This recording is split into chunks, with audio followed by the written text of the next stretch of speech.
Holy shit. How the hell did this happen? It's a miracle. This is huge. It's like watching monkeys use tools for the first time. Anyway, I didn't get out that the last one. But you can see how easy it came out.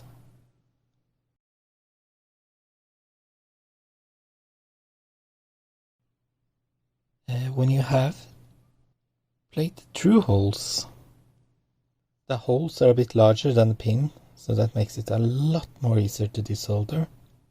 Very likely in modern boards, or if you're new to this, you will make the holes like they come out of the package like this. And the nice thing about that is the part will sit in place before you solder it, but when you want to desolder it, there's no room to suck air through them. So yeah, I guess that's a thing, maybe it's a thing of the past, because now nothing is going to be repaired anyway.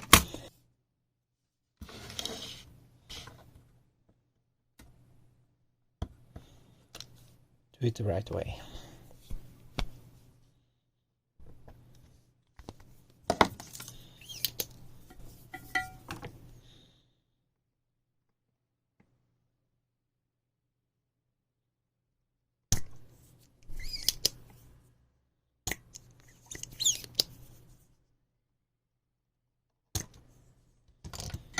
Now let's try.